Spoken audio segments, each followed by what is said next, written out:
digitaljamsessions.com. Hello and welcome to this Digital Jam special. Today we are joined by a collection of writers, including the lovely Kathleen Wallace, Charlie Dermott, Andy Ewington, Jeff Gomez, Phil Harris and Rihanna Pratchett. And this is a special edition session that is the VR Writers Room. So guys, I'm going to ask you all to introduce yourselves and I'm going to start off with you, Kathleen. Hi, everyone. Kathleen Wallace. I am a writer, creator, multi-hyphenate, and have written for both theater, live performance, as well as on camera. Wonderful. Thank you. And Charlie, why don't you introduce yourself and explain a bit more about what you do? Kia ora koutou. Hello, my name is Charlie McDermott. I hail from New Zealand. I'm a creative producer, a creative writer, and an experience architect, and I work across immersive theatre, live experiences, film and gaming. Wonderful, thank you. And Andy, why don't you explain more about what you do? Hi there, I'm Andy Ewington. I'm a comic book writer, working with the likes of Michael Bay, adapting film scripts into comic form. Wonderful, thank you. And Jeff, why don't you explain more about what you do? All right, I'm the CEO of Starlight Runner Entertainment. I basically take intellectual properties and help my clients expand them so that they operate in different ways in concert across different media platforms. So I've worked on projects like Pirates of the Caribbean and Avatar and Halo, some of the biggest properties, entertainment properties across all kinds of different media. Wonderful, thank you. And Phil? I'm Phil Harris. I'm a narrative designer in the games industry. I also do some tabletop role-playing design. I create worlds and the consistency of worlds. Wonderful, thank you. And Rihanna? I'm Rihanna Pratchett. I'm a writer, predominantly, or I guess what I'm known for is working on games such as Tomb Raider, Mirror's Edge, Heavenly Sword, particularly specialising, although I didn't actually mean to, it just happened that way, in female protagonists. I also work in comics and have worked for DC, Marvel and Dark Horse, also doing film and TV and short stories, so pretty much every medium. Wonderful. Well, thank you very much, everyone. And we're going to now crack on with the discussion for today's pillar session, which is all around audiences. So the first discussion topic is why VR? And the specific question that we're coming to is, what does this particular audience, a VR audience, get from having the story told to them in VR? Is there another format that would be more relevant? And why does this audience need to experience the narrative in the VR format? Now, I'm going to go straight to you, Phil, because I think from a game narrative design perspective, you possibly have a stance on why a story would need to be told in the VR format. The VR format gives you a massively immersive world. It gives you the 360-degree experience where people can flow in and out of different experiences. They can engage with different storylines and different events that happen around them.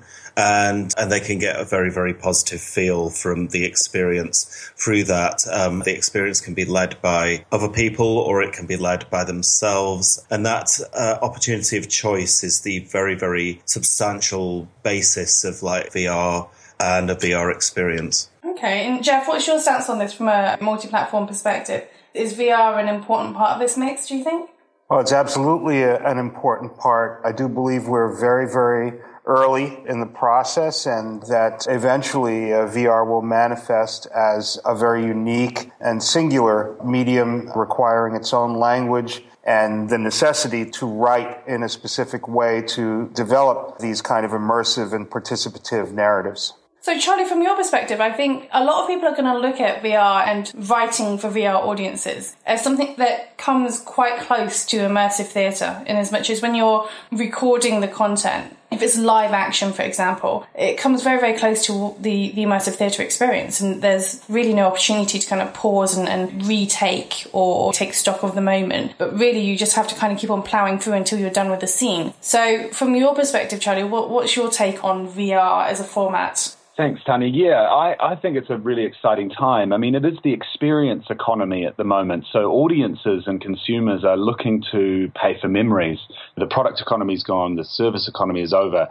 And the VR world and the technology that's available to us at the moment it's a very exciting time. I think you've covered why we think the audiences are going to be interested in this extra experience, this more immersive experience, a more tactile experience. But for me, in terms of where I come from in immersive theatre, it's about interactivity. And as we develop this new language for VR filmmaking or game making or live experiences, we need to really look at the spectrum from having a passive experience where I'm in the story and yes, the characters might be looking at me, but I'm very passive in it, all the way through to what can I influence, what can I affect as the audience member inside the experience and inside the narrative. And that, to me, that end spectrum is where it becomes very interesting, because in my particular work, we always offer choices that affect the narrative in a live sense. Technically, yes, you're absolutely right. You're basically taking an immersive theatre show and you're replacing the audience with a 360 camera.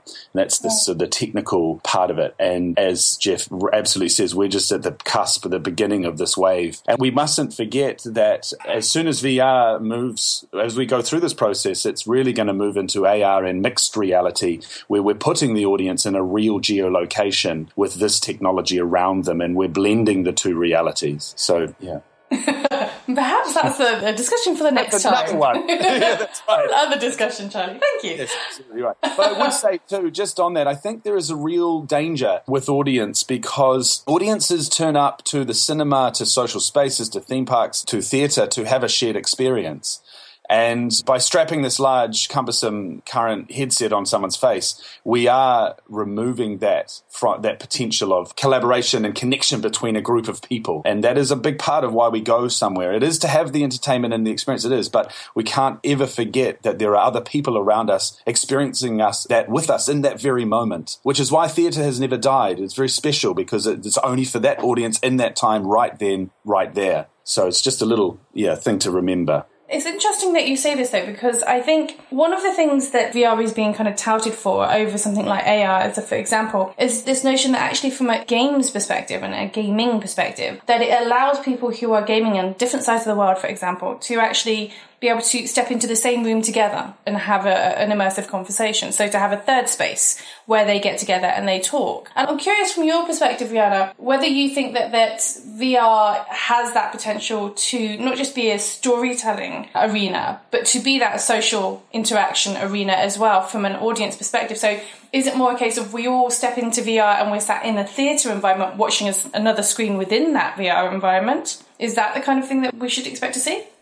I don't know, it really feels like the possibilities are endless, and we're sort of moving slowly towards a real-life version of Strange Days. And I think we're still only, even in the games industry, we've still only scratched the surface of the power of storytelling within the games and the consoles we've got now. And when I first started out in the industry about 15 years ago, no one was really talking about narrative in games. People were doing it, in sort of back rooms somewhere, and usually designers who kind of fancied to go or drew the short straw or whatever, but it wasn't really being talked about in as much detail as it is now. And certainly over particularly the last decade, the industry has become much more focused on it. The press have become more focused, gamers have become more focused. We've got really great examples of narrative heavy games such as The Last of Us, for example, the Portal games. And everyone has their favourite game that they can go to. I love the Telltale games, for example, the episodic structure. And I remember when I was first a journalist in the industry, someone sort of tried to do episodic games very, very early on and never really took off.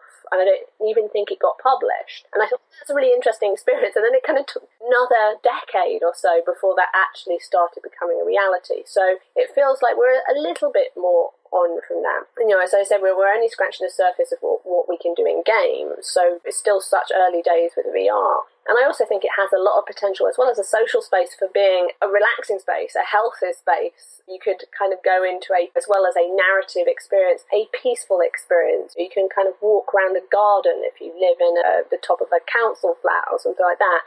You could kind of go fishing in the rainforest or sit next to a crackling fire. The potential it has to sort of relax and heal and just kind of envelop humans in storytelling, in spaces. And likewise, there's still a lot we don't know about how VR will affect people. Things like horror movies and horror games and horror experiences. We still don't know what kind of implications that might have. And just thinking about that, I can barely play horror games normally on the screen. I'm just not sure I could cope with it in VR. But having experienced it in VR, I can tell you now I am not a fan. So we're still very much dipping a toe in the water, but there's so many different ways it can be applied as a social space, as a storytelling space, as a healing, zen, relaxing space. It feels like all those movies from the 80s, like sort of Lawnmower Man and Disclosure, are just about coming true. Like reality is starting to catch up with the fiction. We're starting to catch up, but first of all, I would say that not being a fan of horror in the first place, being in VR horror is like the most horrible thing ever. So I just will never do it ever again. But second of all, I do think that we're in this interesting space where actually the technology seems to now be going faster than the ideas can cope with. In terms of before, it was always a case of people had the ideas, as in like, the 1990s Lawnmower Man and various other films. But the technology wasn't there to necessarily support those ideas. And now we seem to be in this era of actually the technology is kind of running away before the ideas are there for it. And because of that, there seems to be a certain degree of technology leading rather than the ideas leading. But I'm curious, Andy, from your perspective, from the comic industry perspective, obviously there's been a pretty significant shift over the last kind of 5 years where animated comics that moved to electronic comics has started to creep into that industry in a way that's had a pretty significant impact. And I'm curious to hear your thoughts in terms of the VR audience for comic fans and how comic fans are going to experience VR, what your thoughts are on that. Wow, it's a strange one because obviously with comics, and Rihanna will probably back me up as well as Dave, that you tend to just see it as, even though you're writing in 3D, you're getting 2D back. So to actually be able to move in those worlds is a daunting prospect. Exciting, and I'm not sure how we would tackle it. I think there would be quite a few failures and very sort of pedestrian sort of experiences off the bat before I think we find a happy medium. There's Madefire are starting to sort of step into that world more and more, and people like Comixology, Madefire in particular, with their sort of movement within comics, and it's happening, but very slowly. So I think it's got a long way to go yet. And the big thing that I'm finding, having released a comic literally last week, both on digitally and printed form, at the moment the digital uptake is woeful. They really aren't in the comic industry. It's still very tactile. They like the printed material. And I think it's going to take a while for the comic form to jump and be accepted as readily as it would be for something like the film. I'm curious though, from your perspective, from a comic perspective, do you think there is that whole kind of, do you remember the old Choose Your Own Adventure books? Yes, definitely. I think. Do you think there's that potential for comics? Yeah, I think certainly. Trick is with the Choose Your Own Adventure. Again, you're giving them a finite amount of solution.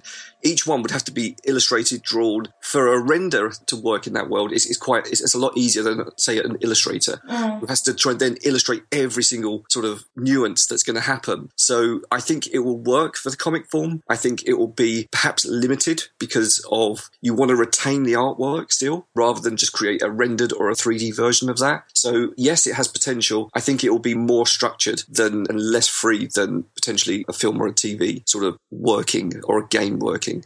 Okay. Hey, Tanya, this is Jeff Gomez, and I've edited comics since the early 1990s. I've been involved with comics a long, long time.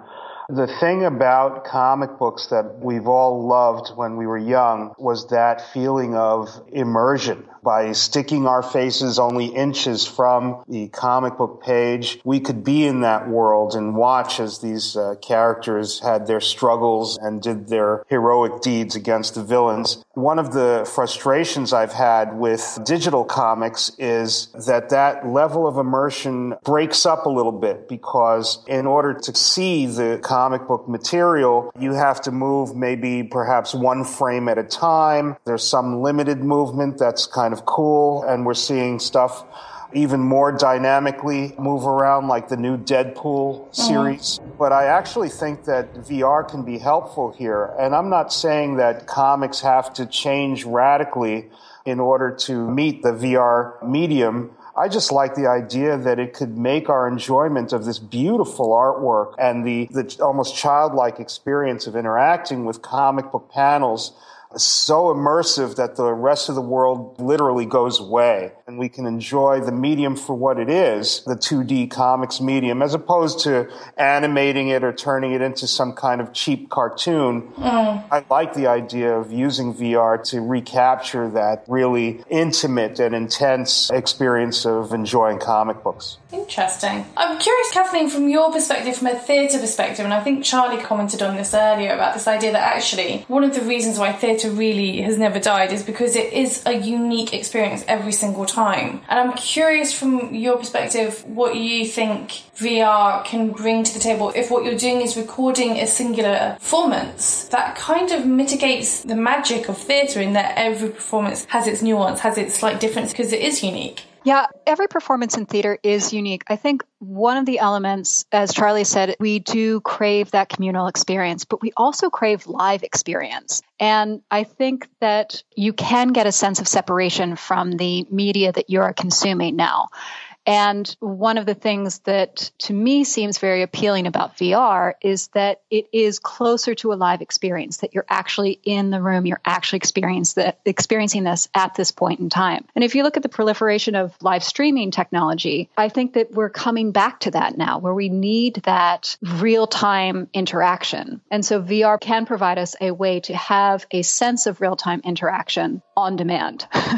So I'm curious then, because one of the questions that's been raised before when we've been exploring in and around this in preparation for these sessions, one of the questions that came up was really around this level of interactivity for the audience and how much, I suppose almost the word is permission, you give the audience to really be able to interact with the environment and therefore influence the outcomes. I'm kind of curious to hear your thoughts on this one. I'm going to throw this at you, Jeff, to start off with. But what do you think that level of interactivity should be? And I think it's one of the big questions when we talk about writing for VR. To what degree do we assume the audience is going to have control of the environment?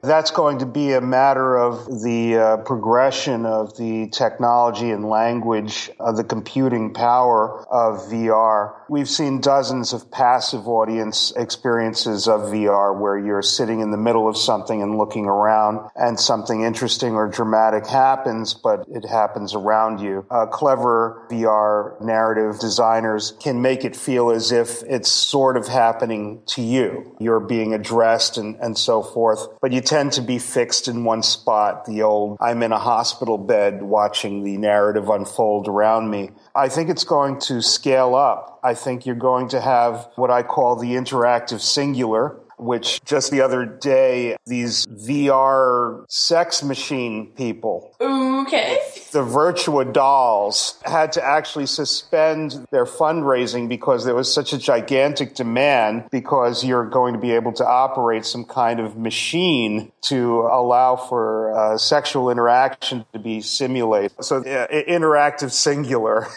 where you're influencing one thing or a very few things at a time as the narrative unfolds, the narrative being extremely simplistic in this particular case. Thank you for this, Jeff. Well, I mean, you have to know it's a big driver of this technology, as it has been. Then you're going to start to get branching, this ability to choose your own path through a narrative. But what interests me is the more open world navigations, where there is going to be an environment that you can enter into and either as a kind of ghost observe things that are happening in this environment, or actually participate in this open environment, make things happen and so forth. I think at the most advanced, we will eventually become characters in these worlds where we will be able to participate perhaps as a minor character at first, but eventually as a kind of protagonist where this is happening around us and we can navigate these open worlds and affect change and be the protagonist or antagonist in the narrative. We're heading toward the Star Trek there with a holodeck.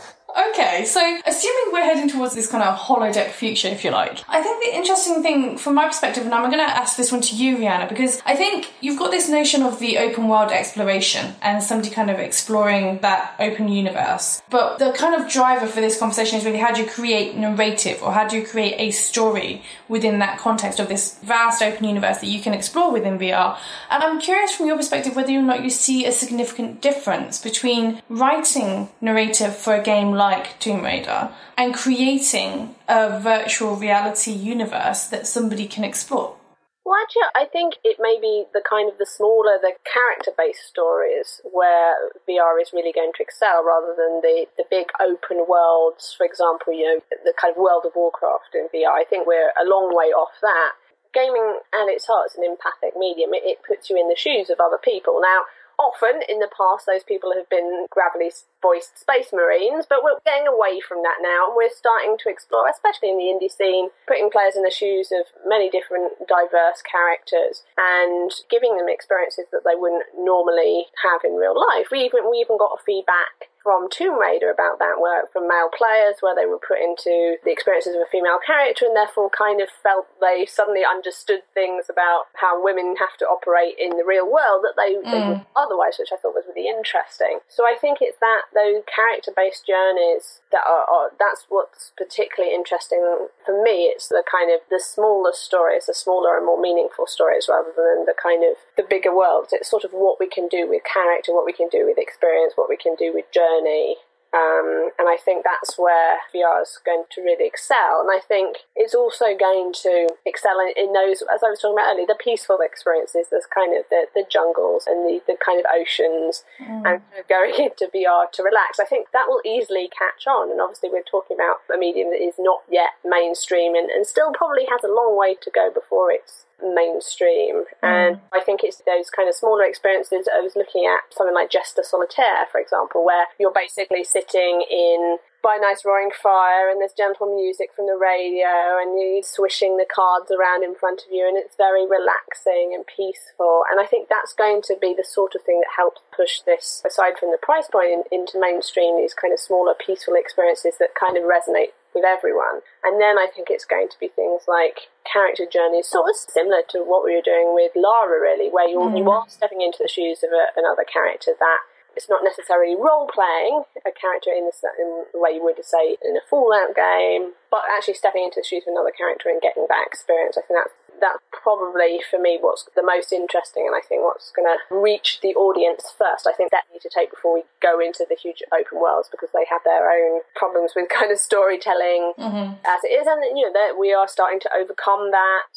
Perhaps one step at a time. The smaller stories that tend to be more kind of impactful, that tend to resonate. So, yeah, that's what's most interesting to me, I think. Okay, I find this very interesting because you've raised this a couple of times now about this idea of the calm and peaceful environments within VR. And it's interesting because I was watching something today where somebody showcased the Netflix experience within Oculus, the Oculus Theatre inside the Rift. And it's in a lovely log cabin somewhere in some wintry mountains somewhere. And you've got a lovely little crackling fire going on and all that. And then there's this lovely big screen theatre that you can sit and watch the film with some friends inside this, virtual environment. But it is very calming by comparison to perhaps your actual living room. But I'm curious, Phil, from your perspective, just building on what Rihanna's saying, because I know that you're normally focused on kind of the big universes and the vastness of multiple worlds and all that kind of thing. But this idea that we draw it right back to one individual character and an experience, a specific experience for one individual character, maybe bringing into play some of your kind of tabletop roleplay writing. What's your perspective on that? I think that there's a few points I'd like to bring up. I really agree with Rihanna about these relaxing experiences. Who wouldn't want to wander around the Taj Mahal just in a virtual setting? Because not everybody can get there. Not everybody has that possibility. And I also think that there's a little bit of a danger that we take games lead as like a lead for virtual reality. When games isn't a pure example, it's about people who are actively engaged in that medium. And we're trying to open up this medium to a much, much bigger like set of people. And therefore, I think this sort of individual storytelling is really, really important. I think there is a space for these larger worlds to create where people are the hero, but it have to be in really, really popular franchises that already exist. I think people would be really, really happy to be the hero in a sort of Fallout type game because they're used to the environment, they're used to the world. If you created a Star Wars game where you were like one of the heroes in Star Wars, I think people would massively engage with that because they really, really know the universe and they know what they're getting into. But I think the interactive theatre examples and live action role playing actually is a massive, massive potential for learning what could be done with this and how they create their own stories around a small group of people with very, very few props and very, very little, but they expand their imaginations, and it is this sort of breadth. It's Jeff was talking about something, and all I could think about when Jeff was talking was this sense of wonder that we want to try and create, but not just from the first VR experience, but from every VR experience, that every time you go in there, it's like, I'm going to see something magical and new. I'm going to experience something magical and new, and it's going to be mine. It is that individuality of the interactive theatre. But with this 360-degree world, as long as there's enough clever points in, people really, really enjoy that interactive like experience. They'll absolutely thrive on it and they'll want to come back for more. But I still don't quite know how we deal with the sort of collaboration and connection of like the sort of physical people all in a room as with theatre who are enjoying it together. I'm curious to understand, perhaps from your perspective, Charlie, what your thoughts are on this idea that individual granular character is the focus and kind of limiting that experience in that story. From your perspective, when you're writing your immersive theatre experiences, they do tend to have kind of multiple characters. There's at least 3 or 4 people that you're following, and then these experiences are split out into smaller and smaller groups of audience. But when you don't have a size of audience to contend with, and you're just talking about, somebody watching through VR, do you think that can still work for you from a narrative framing perspective?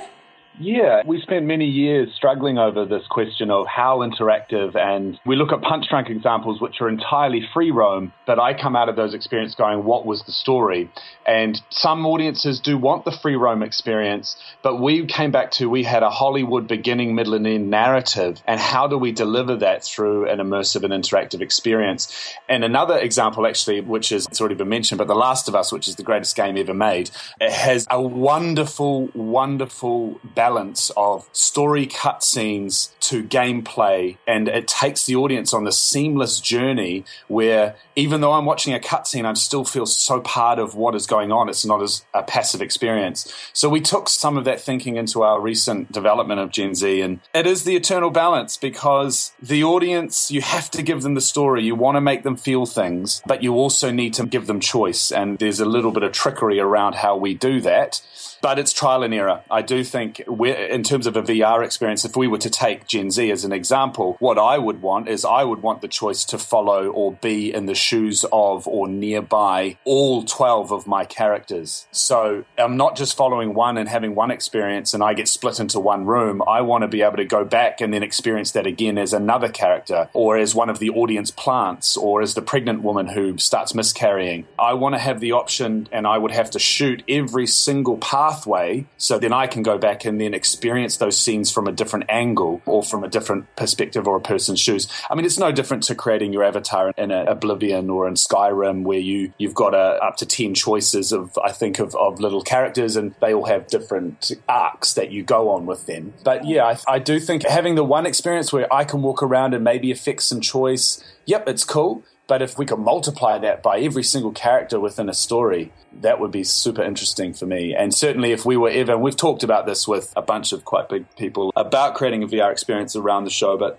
we're more interested at making a film or screen experience for our show when we can truly allow choice within screen. So whether that's through a web series or whether that's through another technology. But our point of difference, we're not going to do it until we can actually provide choice for the audience. I'm just kind of playing on what Charlie is saying. I've, again, been involved in video games, just like comics, video game production for a long time, and there are a lot of things about the design sensibility and some of the writing that goes into console immersive story video games that could be applicable to VR. The one thing I think VR is going to do that I'm really excited about, that I've waited and waited and waited for in video games, but have never really gotten, maybe with something like The Last of Us, but that's it. It is the fact that VR can bring us immersive drama. VR can give us a story with characters that is psychologically driven and thematically driven far more than it is driven through action and violence. And first, I think it can even make the audience a wider audience because more people are going to be interested in engaging in that kind of experience than necessarily wrestling with demons in ancient medieval settings.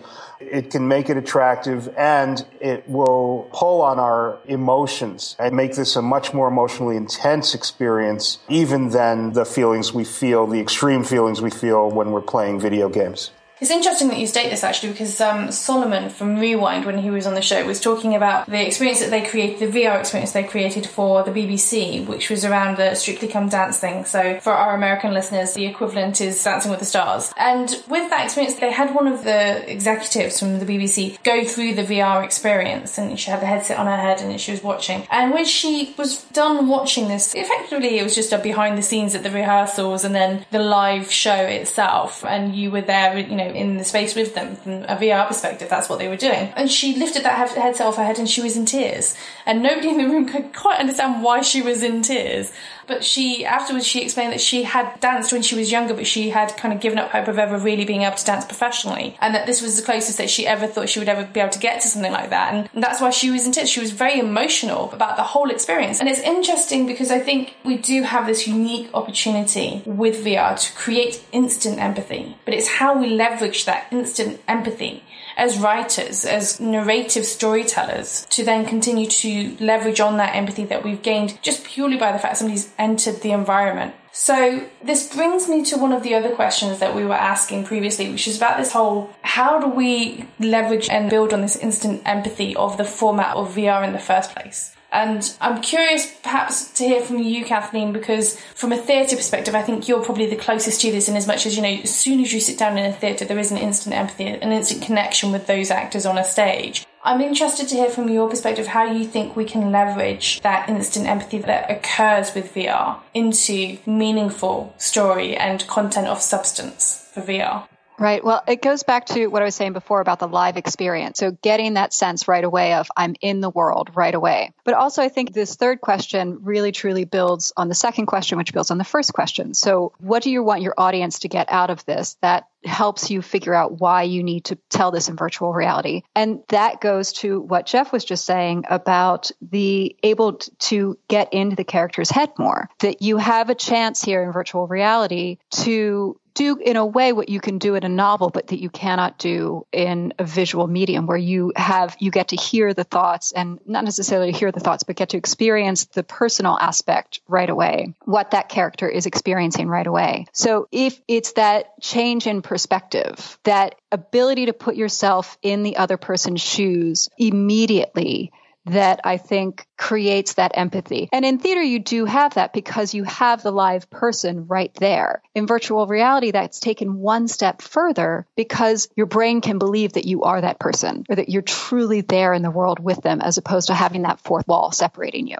I'm curious, from maybe your perspective, either Rihanna or Jeff, I'm going to kind of throw this to both of you. But if we're talking about this idea of instant empathy from VR, which is similar to gaming, how does a film writer or a TV writer, or even a comic writer for that matter, leverage the fact that there is this instant empathy in the medium of VR? This is Jeff. My thought is that in many cases there ought to be a psychological shift for the screenwriter because the audience member is significantly more participative. I have to think about you as opposed to my toys, my world, my plot, my narrative. I have to constantly keep you, the audience member, the participant, in mind. You're not coming to lean back and dream, and my story is the dream that flows in front of you. You're coming actually to be wider awake than you are in normal life because you have to be constantly alert. This is an alien environment that you're suddenly being immersed into, and something's going to happen. And that is an entirely different modality body of thought, of experience, and of writing that we have to keep in mind. Rihanna?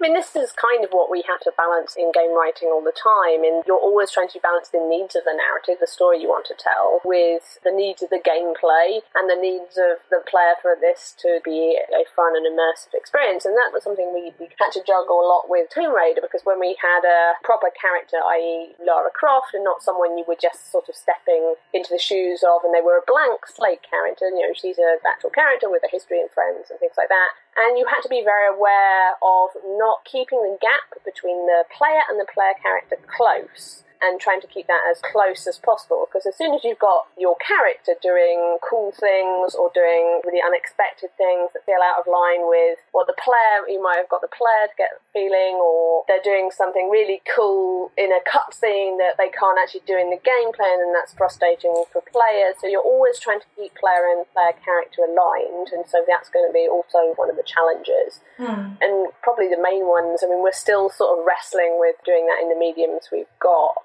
There's no clear path for me about how you're going to get instant empathy, but it is still the same fundamental story technique. You're building on the commonality of mankind and the things that unite us, love and loss and familial machinations and all those things that bind us together in a kind of universal human experience. Those are the ones that we use as touchstones for all our entertainment mediums, so that's fundamentally what we're going to need to build from, and just always focus on keeping the player at the centre of things. Because that is the wonderful thing about games, is that they are an interactive medium. Then you're not passively sitting there absorbing it. A story, you are part of the story. You are helping shape it and move it on. It always more or less feels like you are the hero of that world. And to a certain extent, that's how we feel in real life. We're all the heroes of our own lives. You know, just in games, you can lead much more interesting ones. Take a few more risks. Yeah.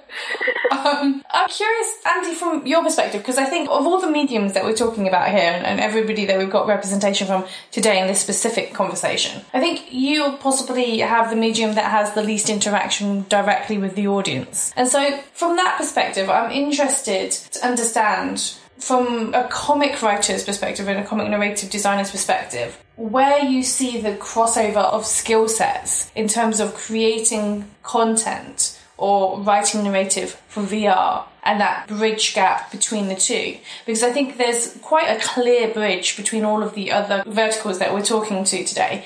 But I'm interested to understand from your perspective, from a comic industry perspective, whether or not you see that there is a bridge there or not.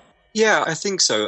The interesting thing for us is that we're trying to so much with a team of guys and get across the story, putting a lot into the character work, and generally we're limited by the number of pages. So we have a small space, really small space, and small panels in which to tell as much as possible. I think the exciting thing is that we're used to working in small spaces and tight constraints, which means that if need be and things need to be scaled because of budgets, and we can work pretty well to tell a complete and whole story with great characterization in a limited environment that is which has got all of this VR. Equally, because we also understand how to world build and we have to build ongoing series and everything has its place, we can broaden out quite quickly. And what actually really interests me is not only taking it from one character's point of view and a love story that we're going to write, or a horror, having each character potentially have their own genre is something that we have to think about. And there could be the horror aspect from one character that if you pick a different character going into it, you're going to have a love story going on. And that, to me, is quite an exciting thing, and something that I think comic guys and girls are quite good at, separating characters out and genres quite easily.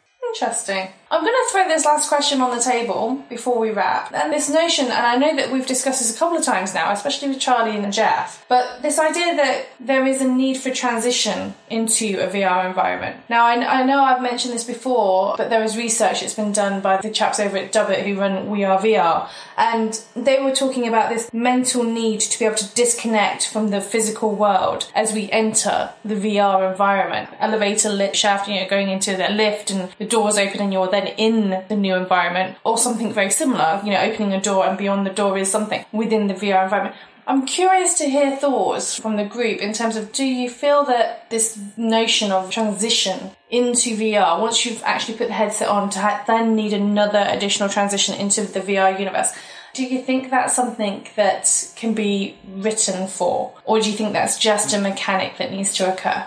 And I'm going to throw that at you, Charlie. Personally, absolutely. I think there should always be, from the day the audience arrive in a room or even in their own homes, I think the way that the technology is embedded in the experience must be part and thought about as part of the story. I'm a stickler for that because my whole goal is to create an experience where the audience don't know what's real and what isn't. And as part of that is the transition, and it provides a ritual. And I like the idea that the story, it is ritual in a sense. And yeah, that I would always hope that there would be a transition in and out of an experience like this. Yeah, I was getting the sense you might say that, when bearing in mind Generation of Z and the whole, you got to go into the holding cage thing. Yeah, totally. This is Jeff. It's once upon a time, isn't it? That's hardwired into human consciousness.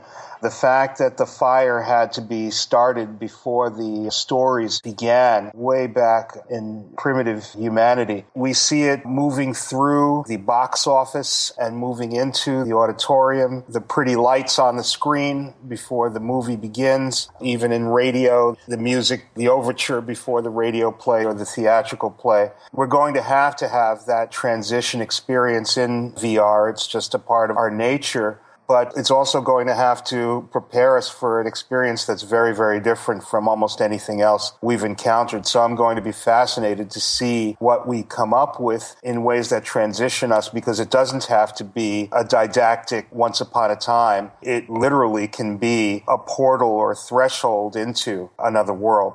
What's your thought on this, Phil?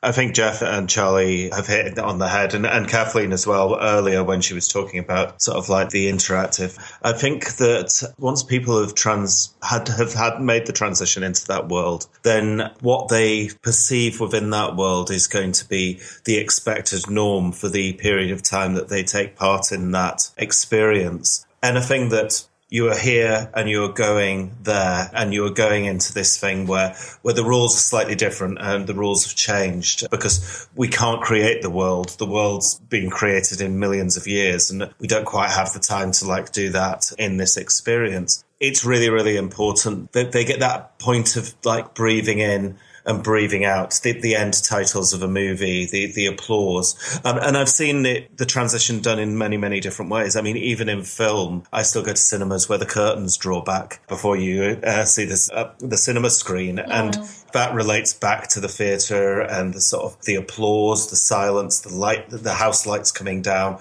all those types of things that are things that trigger an emotional response. So there has to be something similar in a VR experience. So based on this conversation being our first in a series of 4 pillar conversations around writing for VR as part of the VR Writers' Room, I'm going to close the session off by asking each of you what you think is the kind of key highlight in terms of writing and creating narrative in VR from a writer's perspective for audience. What would be the one highlight or the one tip that you would kind of want to throw out on the table for people who are listening to this and trying to figure it out? And some of these people who are listening are probably going to be thinking, you know what, I'm a comic writer and I don't really understand VR, or traditionally I write films or games or whatever their thing is. And there isn't really such a thing as a VR writer as yet. So if somebody is thinking about how do they transfer their skill set or how do they transition into VR, what is the one piece of advice that we're going to give to these people? And I'm going to start with you, Kathleen.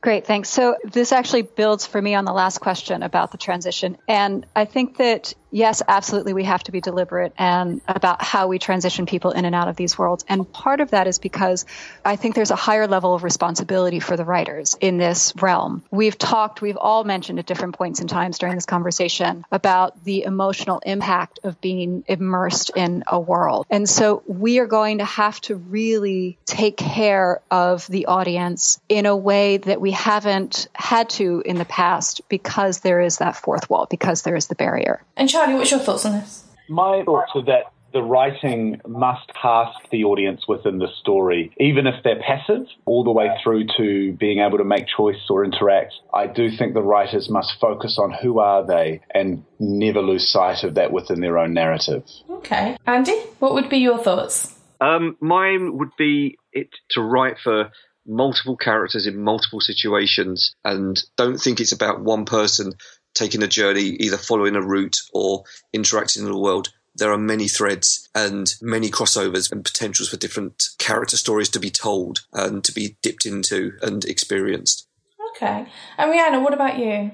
Well, it's similar to what Andy was saying about character being important. I still think we're going to have to need to get one character experience and journey right before we get multiple ones. But if you can look at the success of something like, the Telltale games, you can see how kind of immersive they can be with relatively traditional graphics. But it is about character, it is about journey, it is about empathy, it is about those commonality of mankind themes. So yeah, for me, it's all about character. Okay, and Phil, what about you?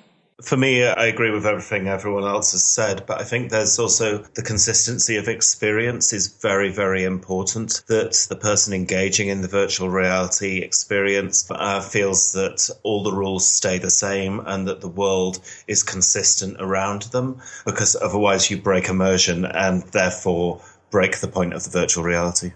Okay, and Jeff, what would be your thoughts on this? I'm so excited about the potential of VR writing because this is going to be one of the few media that you walk into and the entire world around you is moving forward in time all at once. We're going to need software to help us with the writing format, because when we write for VR and the audience or the participant, the audience member or the participant is moving through this experience, where that person is not is moving forward in time also.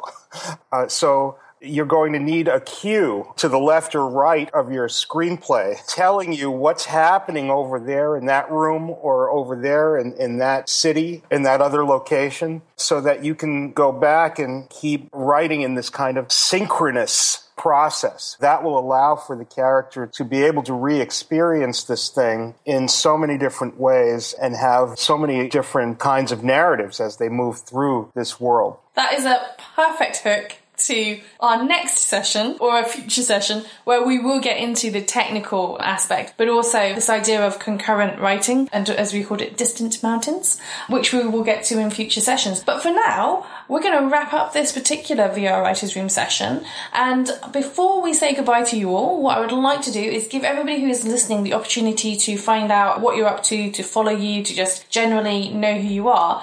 So if you would care to share with us your social media handle of choice, I'm going to start with you, Charlie. Hi, you can find me, email me please, Charlie, CHARLIE, at thegenerationofz.com. You've just opened up a whole can of worms by doing your email address. Kathleen, what about you? Please find me on Twitter. I am at Kathleen Wallace, KATHLEENWALLACE. Thank you. And Andy, what about you? Twitter is my first social media of choice. I am on at ANDIEWINGTON, Andy Ewington. Wonderful, thank you. And Phil, what about you, good self? Twitter as well. I'm at Philip, PHILIPGHARRIS, Philip G. Harris. Wonderful, thank you. And Rhianna, what about you?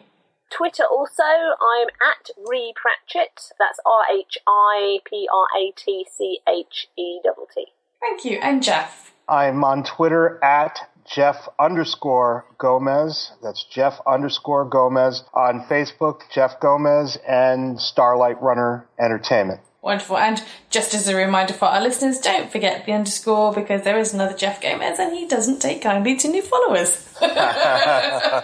But everybody, I want to thank you all so very much for joining us on this VR Writers' Room today. And I want to thank you for listening to this VR Writers' Room session. If you enjoy this content and you would like to find out more, then please do subscribe and review. And remember to follow our next VR Writers' Room session with more of these wonderful people. Thank you once again for listening. digitaljamsessions.com